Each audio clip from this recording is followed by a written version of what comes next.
The mic is yours. Have at her. Are you All ready? right, guys. Yeah, no problem. I'm gonna just share my screen here. Uh, Sharing is caring. yes, exactly. Better than seeing me there. Okay. I gotta put this in So mode here. Is that, do you guys see the that's blue what screen there? blue Yep. screen is going. Oh, The good blue screen is showing, yes. I see a Awesome. Okay. moving mouse. There we go. There All you right. go. So Take a breath. There you we're go. gonna You're up take and a running, man. breath, talk about breathing today. Take a breath since I'm talking. That might give you a little bit less anxiety already. If that you guys can lower those shoulders down, right, and kind of to get that relaxation mode. Breathing for us in our profession and things is basically to minimize pain, anxiety, and to better performance and recovery for our athletes. So we're always trying to help everybody with the pain as well as perform at their best all day long. So why breathing matters, all right? Breathing is the most fundamental survival tool the body has. It is controlled automatically by the brain stem and specifically the medulla, and it ensures we breathe even when we're unconscious. So over here, you can see this is the brain stem here. It fits right here in your brain, your cortex. It's underneath. This is basically where your midbrain, your pons, and your medulla oblongata, which is your brain stem. Okay, these things all have functions in there, like your cranial nerves and everything else are in there, and they basically help you just function when you're not thinking about it. It's really important. They call this the lizard brain. So if you've read some business books, they're always like sell to the lizard brain because that's your emotional part, and that's where people make decisions a lot of time, not through the reasonable cortex of their the upper brain here, the cerebrum. Anyways, we do breathing, which is just about, it's not just about oxygen, right? It has many functions. It has brain function, it has stress levels, it has pain perception, performance, and recovery. So that's why we're using it with our practice there. We're learning to control our breathing allows us to influence our nervous system and overall physiology. Breathing in the nervous system. So we have two nervous systems, right, that we're doing from an autonomic nervous system, which is your parasympathetics and your sympathetics. So when we're breathing directly affects both of these systems, and obviously sometimes we're affecting one more than the other one. When we do inhalation or inhales, we activate the sympathetic nervous system, which a lot of times people would think that, oh, I'm deep breathing is going to be more of a relaxing. No, it's actually the opposite way, where it's actually doing your fight flight system, right? Your sympathetic nervous system, which is increases alertness, right? So it's like, okay, who's going to get us? Who's the predators out there? We want to make sure that we're staying safe. Our whole part of our brain is to basically survive. It doesn't care about everything else. It just wants you to survive longer. That's what we're supposed to do as, human beings and um, as animals in the jungle there. So if you just practice two, three short breaths, you actually feel like your eyes kind of open up, your body just gets that extra energy that comes in there. So it makes you alert by just doing three short breaths. So sometimes if you're tired and you have to give a presentation or you have to do something, that you got to be alert, you just take a couple of quick breaths. That usually helps out. Exhales, they activate the parasympathetic nervous system. So this is your rest and digest and recovery system. Okay, so everyone talks about how you have to get in that calming state, and that's how you kind of are able to get the body to function better. At night is where we relax and we recover the most because we're actually able to get rid of all those toxins and things like that. And brain recovery is a big time. Those people that don't get the brain recovery during sleep often have an increased chance of Alzheimer's and creating some of those degenerative diseases when they're older. So controlling the breath can shift the body between stress and recovery states. Breathing changes brain function. Okay, so research shows that your breathing patterns, like when you slow it down, can increase heart variability, which is what we want. We want a large heart variability because when you have a narrow one, you're often in flight, so you're more in sympathetic, and you want to be able to take on those high heart rates and low heart rates and just a good variety of them so your body's able to adapt and not overstress in these environments. Another big part here is our periaqueductal gray, which is very important. Okay, it's in the brain stem as well. It increases endogenous opioids. So if you think of your natural painkillers, your endorphins, those things are very important for stress relief, right? Especially if we got in those car accidents or when you're in shock because of something and you're supposed to feel pain and you don't, and you're able to function because you have to survive, right? We're trying to survive. Remember after those car accidents, a couple days later is when you actually have the most pain because now that shock system, those endorphins are kind of running out, and your body's going, now it's important now that we're safe to take care of ourselves and get better function so that we can live and, scavenger, hunt, breathe, get sleep, those types of things that are making our lives continue. So that's what we need from our periaqueductal gray.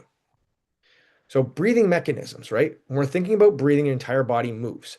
Key structures to doing this is our diaphragm, our rib cage, our pelvis, and accessory muscles. So we're doing proper inhalation. Our diaphragm contracts. So down here, it contracts and opens up the lungs. Our rib cage expands outwards. Now, a lot of people do, I breathe into my diaphragm, but you got to make sure that you breathe in your diaphragm and the ribs basically expand because you want that expansion of the ribs so that you're getting full air into also the upper part of the lungs and the lower part of the lungs. Our pelvis slightly tilts forward. This opens up more space for it to do, and as well as the diaphragm to contract even more. I put in there that cranial sutures separate as well because a lot of people say, well, the head the sutures between the lines of the bones in the skull don't actually change after a certain age group because they solidify. Yes, but there are micro changes, and I know that some of the nerves that come out of those when it becomes pressurized with migraines, headaches, even concussion things, it becomes hypersensitive when we're touching them. So we always try to open them up so there's more blood flow, less sensitivity to the skull, as well as those nerves. Proper exhalation is diaphragm relaxes. So now the lungs are going upwards, right? Our core muscles are assisting those breathing. That's why it's good to have core muscle control. And our ribs are moving downwards to, create all that air out because you do need to get the oxygen, I mean, the CO2 out. That CO2 is very important to get out of our bodies so that we can have it's really a toxin anyway, so we can get the oxygen back in to help with brain function, the oxygen to the muscles, the brain, the different parts of the body, so that we have our nerves as well, just so we have all the great functions and we don't have to deal with pain or lack of mobility and function, right? So carbon dioxide tolerance. So it's a big thing about, how much can we tolerate? How long can you hold your breath? Those types of things, which kind of gets your body in a good state because, you're not going to get shortness of breath. You're able to hold your breath and not worry about it too much because we all know that when you hold your breath, you get that anxiety, right? Your body's like, I need air, I need oxygen. Where is it? And then we start to go in that fight, flight, and sometimes can even shut down the body and not do it. If you know anybody that's maybe had a drowning experience or near drowning experience, you often have them like, I couldn't talk. I couldn't move my limbs. Like I'm in the water and I can't do anything. I feel like my body's shutting down. And you get in that anxiety and it's just a cycle that goes on. You have to really zero in and going, I'm okay. I'm just in water. I'm going to do the doggy paddle now. I'm going to start slowing down my breath. I'm doing well. So that's something you have to keep encouraging and people that are calm around you, like police officers, paramedics, they often are trained to say, slow it down. You're okay. I'm right here with you. Let's, take this down and get you into that calmer state so you can function a lot better. Good CO2 tolerance improves performance, endurance, nervous system stability. So both sides are being worked and overall health. In athletes, we train this for fatigue at the end of the time because we know that our brain doesn't function. We don't make the proper decisions as we get more stressed and less oxygen to the brain. So CO2 tolerance tests. Now we can do this kind of together with everybody. Um, One thing we do is we take 4 deep breaths. We're followed by on the fourth inhale, we hold at the top for about 5 to 10 seconds. And then we do step 3, which is exhale slowly through pursed lips, like blowing through a straw. Now, these don't have to be like, like that, right? We're just doing our deep breaths in and then breathing out through the mouth. So it's in through the nose, out through the mouth, nice and slowly. And then we measure how long we can do it until we need to take another breath afterwards. Okay. Some people think it's just at the end of the exhale and how much exhale you have. No, it's until you have to take that breath. Okay. So why don't we start that together, guys? Okay. So I'll set my timer here. So we have a timer going. You can set your own timer if you want to do it on your own as well. So we'll have here. Everybody ready? Good. Okay. Here we go. So take Yep. the 4 deep breaths here. So breathe in, breathe out. That's 1. Breathe in, breathe out. That's 2. Breathe in, breathe out. That's 3. Breathe in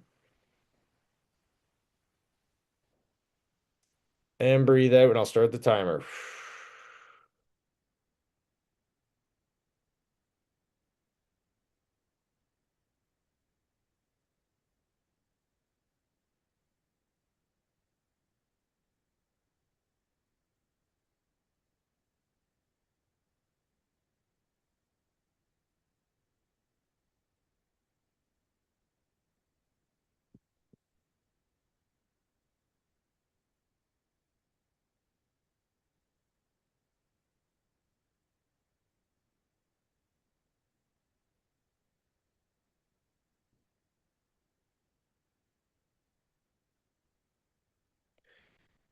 Good.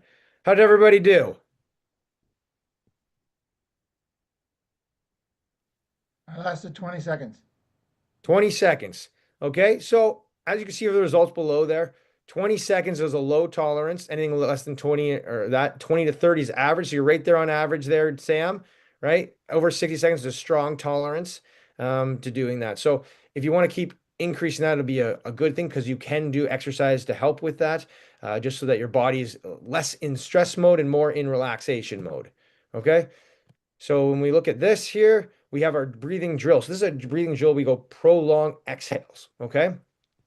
This can be tested before and after neck ranges of motion. So a lot of people have a hard time turning the neck to the side or even bringing it downwards. You can do, okay, I want to improve my neck range of motion. How am I doing with this? And then I do my exercise here, which is taking a slow inhale. And then we exhale slowly through pursed lips and we extend the exhale as long as possible. We usually want exhales to be longer than inhales. It just helps slow down that body and really helps us get into that resting and digesting kind of mind frame when we're doing that. Okay. So this activates the parasympathetic nervous system, reduces stress, and improves neck and shoulder back pain. So after I do this exercise, maybe for about 5 minutes, I'll retest. How can I do that? And a lot of times you'll see improvements in through that part. And you can do that with maybe it's touching your toes, maybe it's like I said, turning the head, arm range of motion, anything like that can be a really great thing to use the breath and see how it really affects us and how if we're in that more of that relaxation mode, we're actually doing better. Another technique, box breathing. If anyone's seen Limitless, I think it's on Netflix or Disney with Thor, the guy that plays Thor there. What's his name? Everybody know? I think is it his brother used to be married to Miley Cyrus. Anyways, he's in that and he talks about box breathing. And we've used it with athletes, military, and high stress professionals. Now, with him, I think he did it with the firefighters. He came in and the firefighters did a lot of box breathing with him. So they put him in like a simulation of in a real fire and got him to perform these box breathings. And then they calculated his heart rate. And I think they might have even done HRV with it, but definitely his heart rate and see how it differentiate when he was in stress level and when he was parasympathetic and when he was doing the breathing. And it was very interesting on how it kind of lowered and makes them calm during these stressful situations. Because if we're not calm, we only function on reflex, and sometimes our reflexes aren't always the right decisions. And we want to make sure that we're thinking, okay, I don't want to put myself in danger. I want to make sure the people I can get out as well as get myself out, right? There's no point saving people if you're not going to get you both out at the same time. So your safety is always first as well. Now, criteria wise, less than 20 seconds tolerance is 2 second box breathing. And if you're 35 seconds about there, it's 3 seconds box breathing. And then if you can do it for 1 minute, you're getting about 4 seconds box breathing is usually comfortable for you.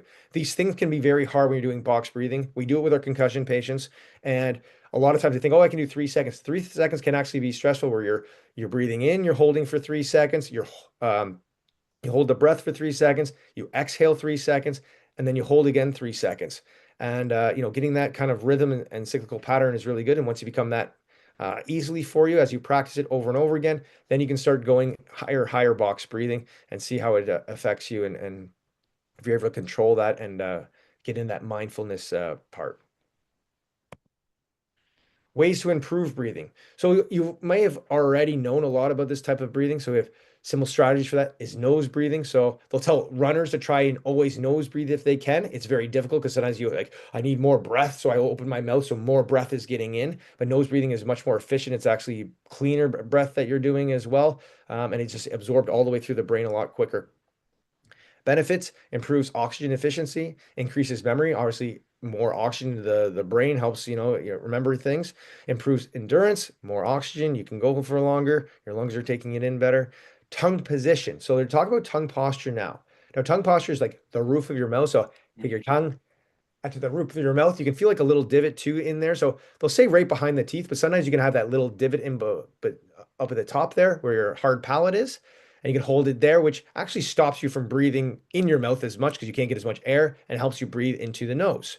So that's a good thing as well. Now, people that wear night guards, sometimes that night guard is on the bottom part of the teeth, so it actually pushes the tongue upwards, so that can be good. You see a lot more people wearing Invisalign. I don't know how much Invisalign would do that, but still, that positioning of the tongue upwards is a great thing for breathing, especially through your nose. Another thing that's come in the past probably 10 5, 10 years is that mouth taping at night. So you can get mouth tape, you put it on there, and it's not there to, make you not breathe well at night. It's to help improve your nose when you're not thinking about it. So if you're creating these habits of always breathing through your mouth, you wake up in the morning, it's all dry. You're not actually getting the same kind of sleep and oxygen through there. And often people have where they actually stop breathing, right? Sleep apnea. So the mouth taping has been something that really increased people's ability to have better oxygen levels, and the Aura rings show better HRV. All right. Clinical applications, breathing especially important for neck pain, low back pain, shoulder dysfunction, stress, anxiety, and athletic performance, which we've talked about throughout this presentation. Takeaways, right? We want to make sure we're breathing that affects the brain and nervous system. Slow breathing improves HRV and pain control. CO2 tolerance influences stress and performance, as we've talked about. Proper breathing requires diaphragm and rib movement. So not just breathing here, breathing outwards through those ribs and getting that diaphragm to really work. Simple breathing drills can improve pain, recovery, and sleep. So guys, we breathe something like 20,000 times a day, yet most people never really train it to get any better. By improving your breathing mechanics, physiology, we can improve our performance, reduce pain, and optimize recovery. Right? I hope everybody learns something from that today. I'm Shayne Baylis, Proaction Health and Performance, Doc Hockey. You might know me in the sports realm. We're here at 613-505-5000. You can reach us here at the email at the bottom at proactionsportsclinic@gmail.com. Results you can see at our clinic, so I think you should be able to see them in the other clinics that you go to. If not, give us a call. All right, guys? If you have any more questions about breathing, I'm here to help. Shayne, that was awesome. Great, Shayne. Good Thanks, stuff. guys. Took my breath away. Ha! Very nice, very nice. Any questions at all? Anybody last longer than 20 seconds? I've done it Yeah, before. Go, Kelly. Only because I have to box breathe all the time. I had no idea what box breathing is. That's good. You don't want to have to know. I hope I Well, went so over good. box It's a breathing good- with you guys. Yeah. That was, Yeah, remember, you did. 2 seconds You did. in, hold Yeah. for 2 seconds, exhale 2 seconds, Yeah. and then breathe out. And you can do that to whatever your tolerance is or whatever you feel comfortable with. So sorry if I didn't It explain im- that well, Sam. It improves over time, Sam, so eventually be able to do pearl diving. Go ahead, Jacqueline. Oh, jeez. Thank you so much, Shayne. I actually teach that in my 200-hour yoga certification.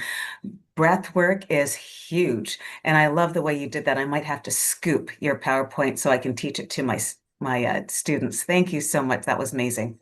Hey, no problem. Yeah, there's lots of research out there too for it. So it's a real easy thing to find information on the internet about breathing. It's a really great tool. And it's those people to be able to get into those things, like especially when you get those symptoms. Our concussion patients have all these symptoms, and I'm trying to go, is it box breathing that works for you? Is it meditation that works for you? Is it carotid massage? You get more oxygen up there, cold water. That's what the immersion baths and stuff like that can be a great thing for people. But yeah, it's finding that tool that works best for you to get in that state of where you can separate yourself from the world, and it's just you in that kind of area where it's like everything's good.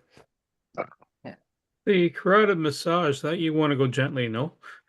Yes, you wanted to go gently, and some people like it more upwards and some people like it more downwards, but yes, you don't want to occlude both of them either. And if you start feeling lightheaded, please take your hands off of your neck and start breathing.